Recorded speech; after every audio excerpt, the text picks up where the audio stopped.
Assalamualaikum Ustaz. Bagaimana menyikapi kondisi umat hari ini, terutama tentang pemilihan pemimpin? Apa yang harus dimiliki oleh warga Indonesia ini? Karena sikapnya maksudnya, karena Indonesia ini bukan negara agama Ustaz, tetapi negara ini adalah negara demokrasi. Bismillahirrahmanirrahim. Assalamualaikum warahmatullahi wabarakatuh. Alhamdulillahi rabbil alamin, wa bihi nasta'in ala umuri dunya waddin. Wassalatu wassalamu ala ashrafil anbiya'i wal mursalin wa ala alihi wa ashabihi wattabi'ina lahum bi ihsanin ila yaumiddin, amma ba'd. Allahumma la ilma lana illa ma 'allamtana innaka antal alimul hakim. Rabbana zidna ilma warzuqna fahma. Allahumma inna nas'aluka ilman nafi'a wa rizqan thayyiba wa amalan salihan mutaqabbala. Allahumma ja'alna mimman yastami'una al-qawla fayattabi'una ahsana. Allahumma ja'alna birahmatika fi ibadika salihin. Bapak-bapak, ibu-ibu, kaum muslimin, kaum muslimat, jemaah salat maghrib Masjid Ihsan Markas Islami Kabupaten Kampar, dan juga pendengar radio Markas Islami Kabupaten Kampar dan pengikut streaming Facebook Masjid Markas Islami Kabupaten Kampar dimanapun berada, hafizakumullah wa ra'akum. Baik, alhamdulillah pada malam hari ini dengan izin Allah kita berduduk kembali di rumahnya yang mulia ini, tentu untuk memenuhi panggilannya. Samping itu kita lanjutkan dengan program kita seperti biasa, konsultasi dan tanya jawab khusus malam Ahad seperti ini. Baik, dari yang hadir belum ada pertanyaan, dan tadi sudah masuk pertanyaan lewat WA, nomor WA, yang mana menanyakan tentang masalah bagaimana kita sebagai umat Islam menyikapi tentang masalah pemilu, perkara pilkada, yang mana negara kita ini bukan negara agama, bukan Islam, tetapi negara yang berdasarkan demokrasi. Maka pemilihan pemimpinnya dengan sistem pemilu dan juga pilkada. Baik Bapak Ibu sekalian, bagaimana kita umat Islam menyikapinya? Tentu Bapak Ibu sekalian, kita umat Islam menyikapinya sesuai dengan ajaran agama kita.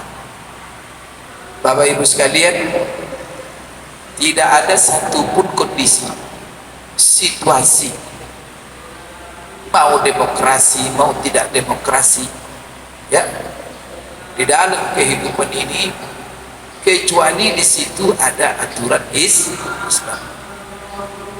Maka jangan dikatakan pada nanti Islam tidak mengatur, karena ini tidak negara Islam maka Islam tidak mengatur. Salah. Dalam seluruh situasi kondisi, bahkan hidup pun kita di negara minoritas, di situ juga kita diatur, ada aturan. Maka umat Islam itu tidak pasif, tidak ada Islam, umat Islam itu di mana berada kapanpun begitu pasif begitu saja. Nah, dia harus aktif dalam seluruh kondisi. Ada perintah agama, ada larangan agama, ada syariat yang diperhatikannya setiap waktu, dimanapun, kapanpun, dalam situasi dan kondisi apapun. Maka di dalam Al-Quran pesan Allah kepada kita orang-orang yang beriman, ya ayyuhalladzina amanu ittaqullaha haqqa tuqatih wa la tamutunna illa wa antum muslimun. Apa makna ayat itu diantaranya? Hai orang-orang yang beriman, bertakwalah kamu kepada Allah sebenar-benar takwa. Salah satu penjelasan untuk ayat ini dijelaskan oleh Rasulullah sallallahu alaihi wasallam, ittaqillaha haitsu ma kunta. Bertakwalah kamu kepada Allah. Bertakwa apa maknanya? Laksanakan perintah Allah, jauhi larangannya. Haitsu ma kunta, haitsu ma kunta itu maknanya luas. Haqqa tuqati itu juga luas. Pertama sekali, di mana saja kamu berada. Kemudian kapan saja waktunya. Kemudian dalam situasi apa saja. Dan dalam kondisi apa saja. Maksud semuanya. Maka kamu harus kita tinggikan dengan takwa. Artinya apa? Dalam segala situasi kondisi ada perintah, ada larangan. Maka bagus juga tanya bagaimana Islam menyikapi di dalam masalah pilkada memilih pemimpin yang mana situasinya, kondisinya adalah dengan cara demokrasi. Begitu. Apakah umat Islam pasif atau aktif?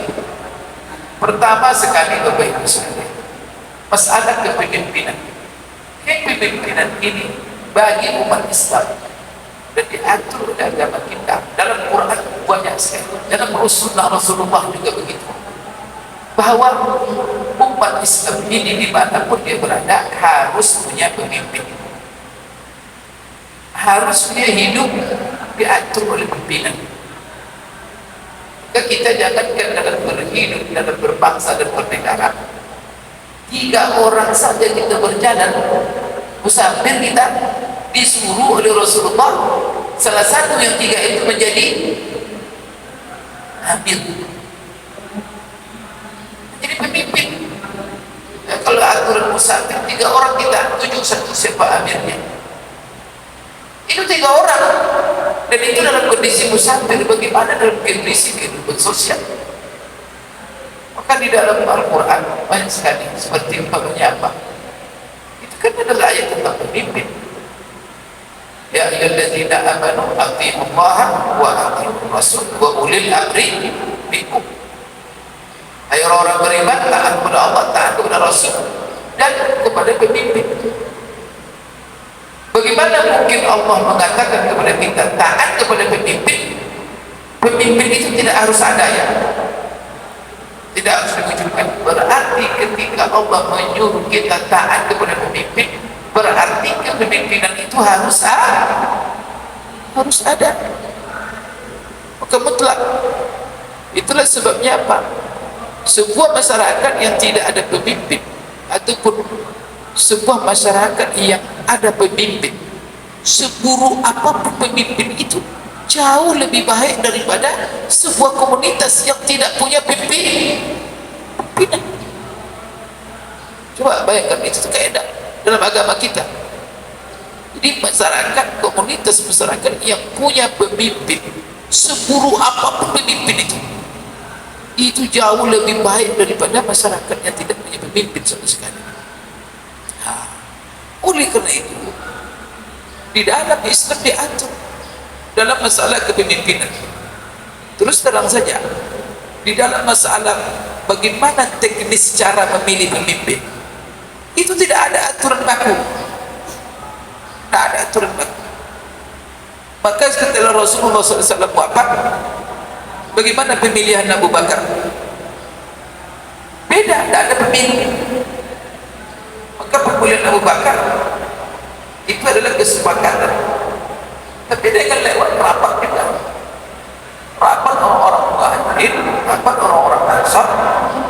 Karena tidak ada Bapak Ibu sekalian, bagaimana cara milih pemimpin. Maka setelah Rasulullah wafat, apa yang terjadi? Terjadi Bapak Ibu sekalian perbedaan.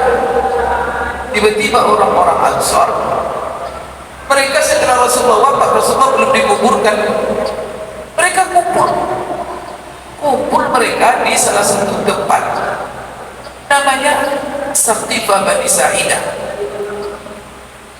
tempat berkumpulnya sahabat. Dalam situ itu Abu Bakar dilantik, dipilih. Itu sampai sekarang tempat itu tak dibangun hotel. Tempat itu sekarang menjadi taman. Kalau Bapak pergi ke Madinah, saya tunjukkan. Inilah namanya Saqifah Bani Sa'idah. Di sini dulu orang-orang Ansar setelah wafat Rasulullah berkumpul mereka. Untuk mereka berkumpul bermusyawarah untuk menunjuk siapa pengganti Rasulullah SAW. Dan hampir saja mereka ketika itu, mereka tak ajak orang Muhajirin, orang Ansar, orang Madinah saja yang kumpul dan tokoh-tokohnya. Kenapa mereka sampai berbuat begitu? Karena ada aturannya yang bagus. Maka berkumpul mereka bermusyawarah dan mereka sudah mau sepakat menunjuk satu orang di antara mereka. Tiba-tiba berita itu kedengaran oleh Umar bin Khattab. Orang-orang Ansar sekarang lagi rapat untuk memilih pengganti Rasulullah. Itu sejarahnya. Akhirnya apa? Umar bergegas dengan mengajak pemuka-pemuka Muhajirin termasuk Abu Bakar, ayo kita ke cepat. Rasulullah belum dikuburkan itu. Dan ini masalah penting. Maka bergegaslah Abu Bakar, Umar pergi ke tempat musyawarah orang-orang Ansar di Saqifah Bani Sa'idah. Dilihatnya mereka hampir sudah mau sepakat. Ketika itu diambil alih oleh Umar. Forum. Langsung Umar berpidato. Begitu tuh. Itu semuanya ijtihad itu. Nah, ada itu sedikit baku. Nah, maka di sini Umar langsung berdiri, kemudian berpidato dia. Apa isi pidato Umar ketika itu? Umar memuji-puji Abu Bakar. Kemudian Umar membaca seluruh indikator hadis-hadis manaqib Abu Bakar bersama Rasulullah SAW. Dibaca oleh Umar semuanya. Yang mana setelah itu dibacakan oleh Umar semuanya, yang mana kesimpulan Umar ketika itu mengatakan di hadapan mereka semua, termasuk orang-orang Ansar, yang paling berhak, manusia yang paling berhak berdasarkan dalil-dalil ini untuk menggantikan posisi Rasulullah SAW adalah Abu Bakar. Coba bayangkan, ketika itu Umar yang berdiri membacakan semua hadis-hadis, ayat-ayat. Pokoknya Umar tuntas menjelaskan kemuliaan Abu Bakar, kedekatan Abu Bakar, isyarat-isyarat dari Rasulullah. Tapi tidak ada yang pasti, satupun nas. Tidak ada kata Rasulullah, besok setelah saya meninggal pengganti saya Abu. Tidak ada itu. Kalau ada lah itu tidak akan terjadi orang Ansar bermusyawarah. Karena tidak ada. Kalau tidak ada pula cara, besok kalau saya meninggal, cara kalian begini untuk memilih pengganti saya. Nah, juga ada. Akhirnya orang-orang Ansar mengambil inisiatif itu. Jadi kalau ada orang sistem khilafah, ya bagaimana? Nah, maka di sini Bapak Ibu sekalian, Umar langsung diceramah. Setelah berpidato baca ujung konklusi daripada semua yang dia katakan, dia bilang apa? Maka berdasarkan ini semua, maka orang yang paling berhak untuk menggantikan Rasulullah SAW adalah Abu Bakar.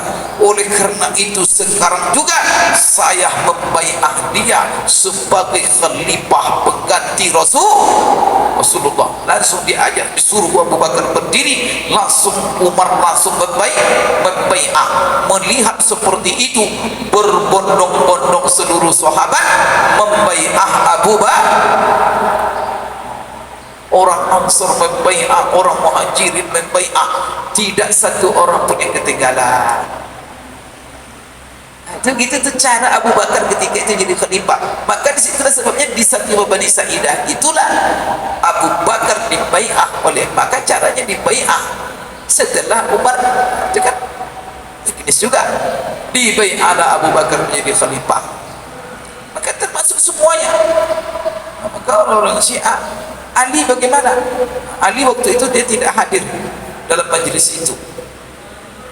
Karena dakwah sebagian orang Ali yang paling berhak. Karena Ali setelah itu tak pernah dia mengingkari kesepakatan sahabat di Saqifah Bani Sa'idah. Satu kata pun tak ada dari Ali yang sahih yang dia apa? Mengingkari bahwa Abu Bakar tidak berhak, saya berhak. Tak ada itu. Bahkan Ali bin Abi Thalib itu, Masya Allah, dia orang yang paling patuh kepada Khalifah Abu Bakar, dan orang yang paling patuh untuk menyuruh orang untuk membaiat Abu Bakar, dan dia sendiri ikut membaiat. Begitu juga anak-anaknya semuanya, tak ada sama sekali itu. Akhirnya juga ada kelompok dari kelompok menamakan Islam, katanya apa? Abu Bakar merampok kekhilafan dari ini kan sudah ngawur dia, Bapak Ibu sekalian. Jadi akhir resmilah Abu Bakar menjadi khalifah. Nah, maka setelah Abu Bakar jadi khalifah, dia tidak lama menjadi khalifah. Dia menjadi khalifah cuma 2 tahun sekian bulan. Setelah itu Abu Bakar pun wafat. Nah sekarang setelah Abu Bakar wafat, bagaimana pemilihan khalifah setelah dia? Tidak ada pilkada pula, tidak ada pemilu pula. Maka Umar itu menjadi khalifah, itu mandat dari Abu Bakar.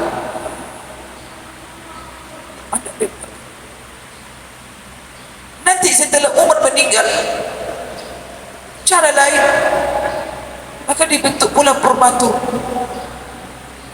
sistem permatur dia. Tiba Ali, lain lagi sistemnya. Berarti apa? Tidak ada sistem yang baku. Maka yang diatur sebenarnya di dalam Islam itu bahwa setiap komunitas, apalagi hidup berbangsa bernegara, wajib punya pemimpin. Oh, bagaimana kamu menunjuk pemimpin? Ya silakan. Dan di dalam kepemimpinan itu untuk apa? Ya untuk menjaga apa? Untuk menegakkan hukum. Maka kalau di dalam Islam, tujuan daripada kepemimpinan, keberadaan sebuah negara, untuk apa?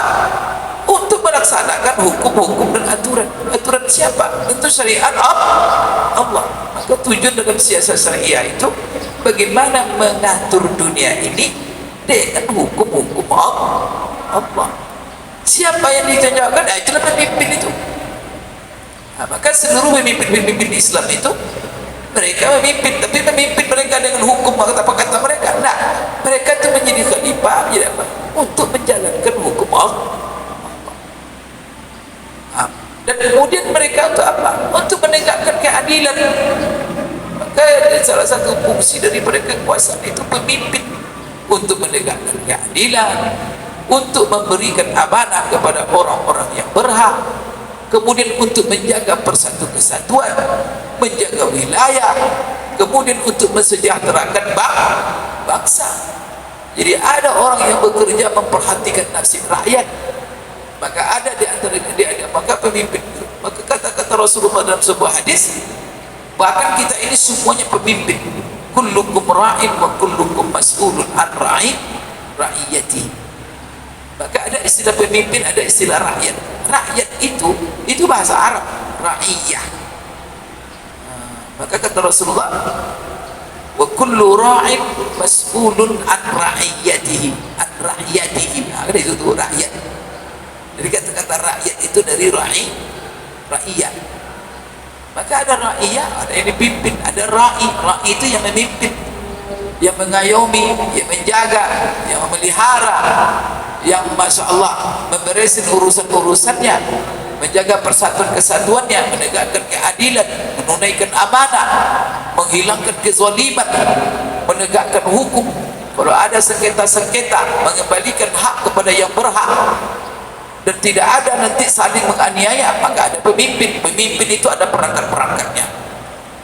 Maka di sini bagaimana kita sekarang di negara demokrasi, maka kita di mana saja tidak bisa kita lepas daripada kepemimpinan. Ya kalau saat kita di demokrasi, ya sudah ikut aturan negara itu, maka kita pilih pemimpin. Maka dimanapun kita berada harus ada, dan dunia ini sudah sepakat harus ada pemimpin. Cuma dengan cara bagaimana mereka memilih, ya macam-macam. Ada yang kerajaan keturunan itu. Siapapun yang jadi pemimpin, maka wajib ditaati selama dia tidak memerintahkan maksiat kepada Allah. Kan itu. Maka atiullah wa atiur rasul wa ulil amri minkum.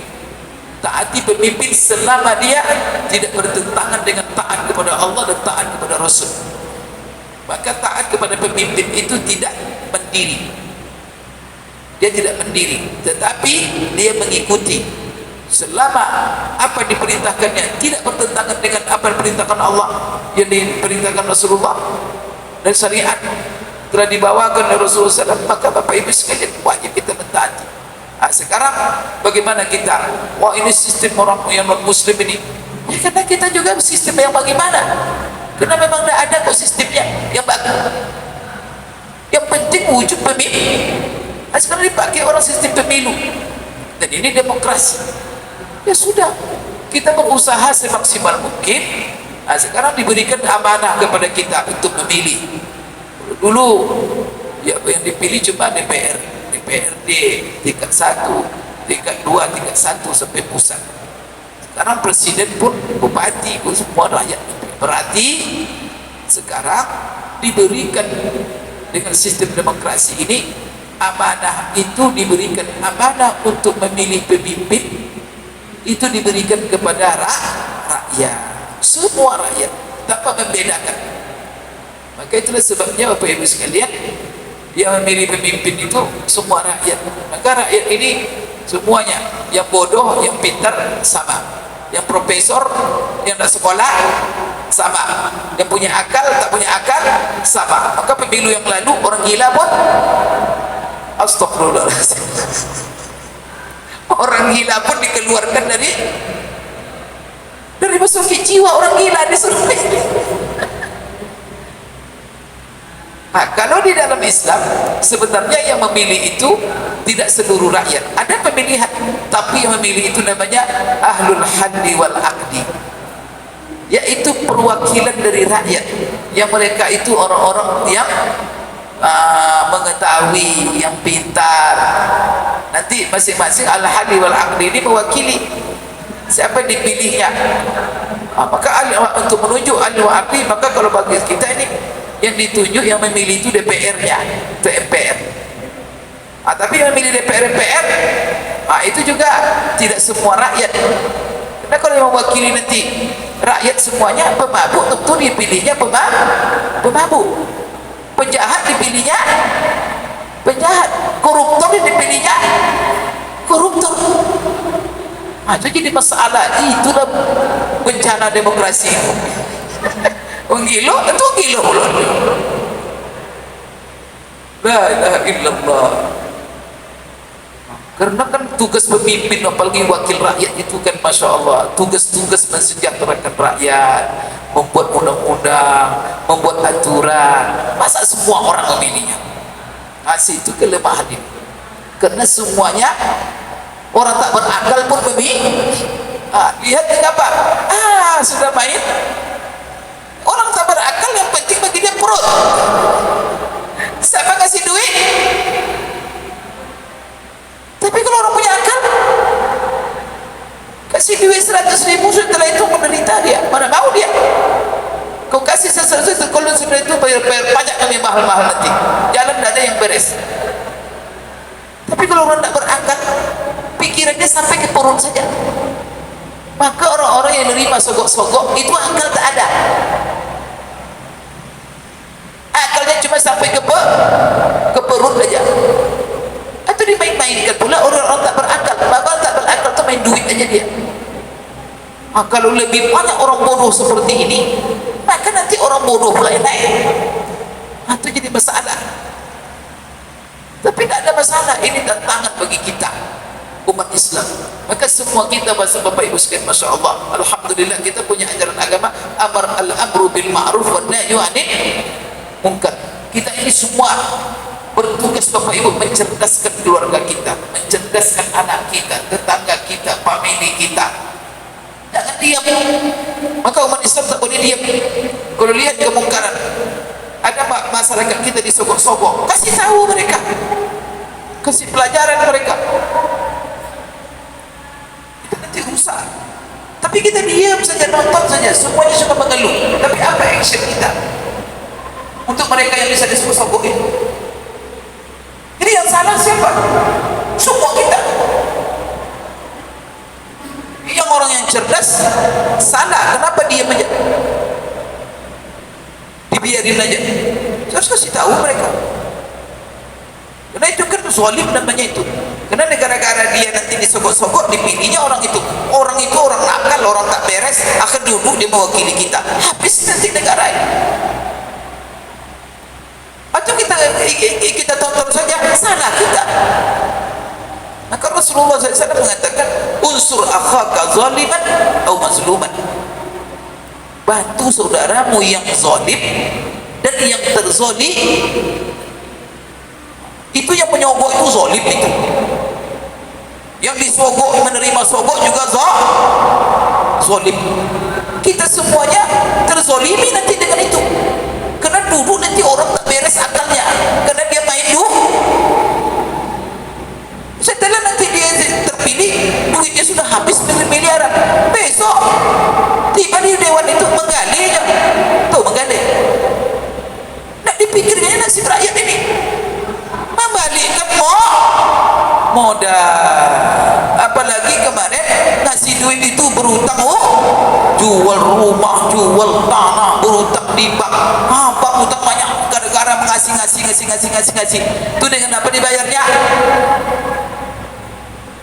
Udah iman tak ada, akal tak ada, sampai sengsara. Seharusnya duit itu untuk jalan, untuk aspal, akhirnya nutup utang dia. Akhirnya aspal jadi apa? Sampai menderita. Seharusnya rantai motor kita 5 tahun umur rantai, 10 bulan atau 2 bulan rantainya sudah putus kena jalan berlobang gara-gara sogok-sogok tadi. Rasain aja. Yang merasainnya orang-orang baik atau orang-orang yang mau disogok tadi? Sampai merasainnya semua. Yang baik merasakannya, yang tidak baik juga. Kadang becak bawa telur, tak sampai telur pulang, pecah telur itu semua, kena jalan. Itu becak begini. Duitnya kemana? La ilaha illallah. Jadi kita beragama ini berhasil berakal. Maka sogok itu haram hukumnya. Tapi bagi mereka pendidikan akal pendek, seakalnya sampai ke perut aja. Nah, ada panjang untuk besok saja tak ada pikiran. Pokoknya akalnya sikat sampai ke perut hari itu. Siapa yang ngasih hari itu, itulah dipilihnya. Astagfirullahaladzim. Hari besok, tahun depan, nah dipikirkannya. Sengsara. Akhirnya apa? Yang sengsara bukan mereka saja, kita juga ikut. Diam itu. Maka itulah kaedah dalam Al-Quran. Allah katakan, wattaqu fitnatan la tusibanna alladhina zalamu minhum khassah. Takutilah oleh kamu, hindari oleh kamu azab Allah. Dan juga kesakitan, penderitaan, yang mana penderitaan itu tidak hanya akan dialami oleh orang yang zalim saja, tetapi juga dialami oleh orang-orang yang baik. Kalau orang yang zalim, siksa dan penderitaan itu akan dialaminya karena kezalimannya. Kepada orang baik, karena dia diam menonton kezaliman. Ini bapak-bapak nanti seluruh tetangga wajib datang ke tetangga ketika pilkada, ketok pintu mereka. Jangan terima nanti hancur hidup saya, bukan kamu jadi menderita, saya juga ikut menderita. Mari kita bangun pilkada yang bersih. Bapak ibu sekalian, kalau sudah sogok menyogok nanti, maka kalau kita pilih itu perwakilan kita, pilih perwakilan yang kita ketahui siapa orang. Baik Bapak Ibu sekalian, kita sempurnakan masalah sikap kita tadi terhadap pilkada. Maka pertama, sikap kita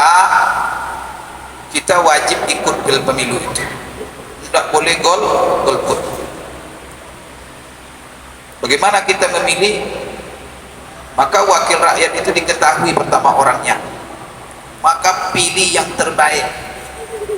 Maka kalau semuanya wakil-wakil yang kita lihat DPRD kota, kabupaten, provinsi, kita lihat orangnya dulu.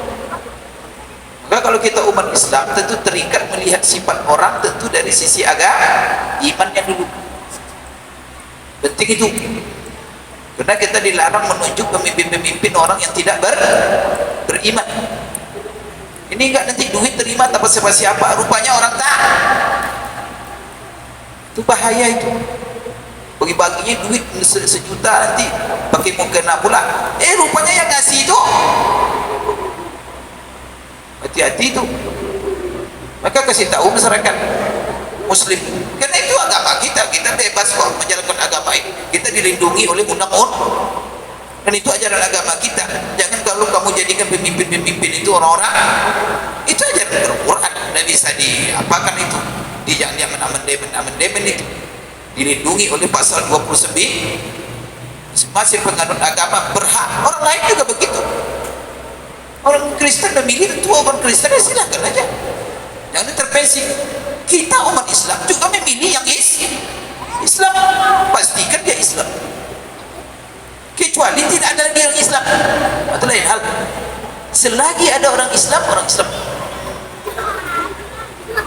maka dipastikan itu imannya dulu, Islamnya.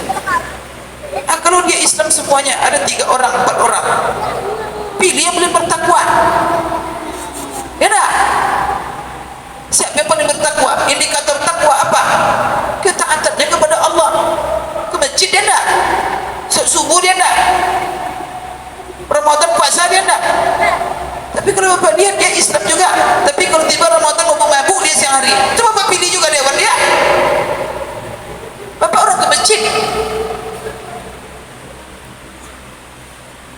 lihat aja pertama, lihat iman Islamnya dulu. Itu cara agama kita memilih pemimpin yang akan memimpin urusan kita. DPRD itu pemimpin, bupati pemimpin itu. Maka bagi imannya dulu. Salah, maka kita orang beriman selagi ada orang beriman yang masuk, ya kita pilih dia. Setelah kalau dia banyak orang berimannya, mana jadi ketakwaannya dilihat. Jangan adik kita, orang kampung kita, suku kita, salah. Jadi kalau preman dia tidak sholat, dia bahkan orang kampung, dia pilih, dosa bapak nanti. Lihat ketakwaannya. Nah, orang kadang-kadang kenapa pilih ya Pak? Kalau pemilih tak beres, pilih juga. Karena ini akan memimpin orang, bukan memimpin bapak. Karena ada pula orang kadang-kadang, saya tidak ada gunanya saya karena kalau saya menusuk tidak menusuk, saya begini saja.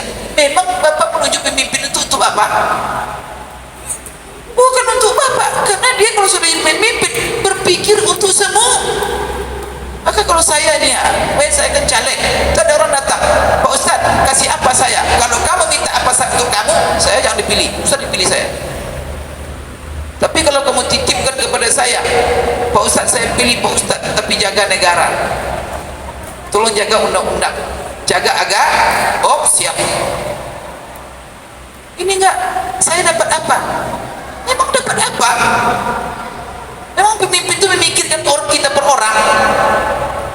Nah, dia memimpikan kita semua. Ini masyarakat ini salahnya. Sehingga siapa ngasih duit itu dia pokoknya perut dia yang dipikirkan dia.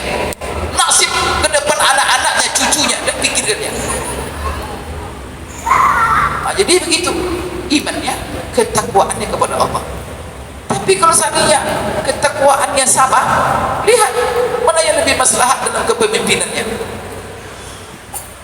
Karena kita cari itu pemimpin. Karena ada orang takwa tapi diam saja. Kalau di DPR itu untuk ngomong, kalau dia diam aja, untuk apa? Boleh dipilih dari situ. Kalau ada yang salah ngomong dia, bicara dia, itu yang namanya parlemen. Dia bicara tidak pandai itu, pilih juga dia, salah juga. Jadi ada kriteria. Kalau seandainya ini Pak Ustadz preman semua, nih Pak Ustadz di mana ini? Saya pilih ini preman, ini preman rupanya. Pilih yang sedikit premannya. Itu mana itu?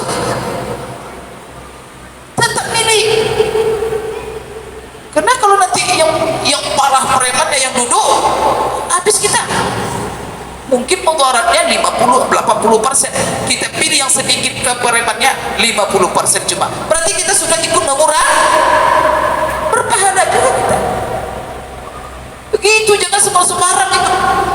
Maka kalau tidak tahu pemimpin, tanya orang lain, tanya orang yang tahu, orang yang jujur, yang amanah. Pak Ustaz, ini siapa kita pilih nih? Tanya tokoh-tokoh, siapa kita pilih Ustaz? Tapi kriterianya memenuhi iman, takwa, amal ibadah.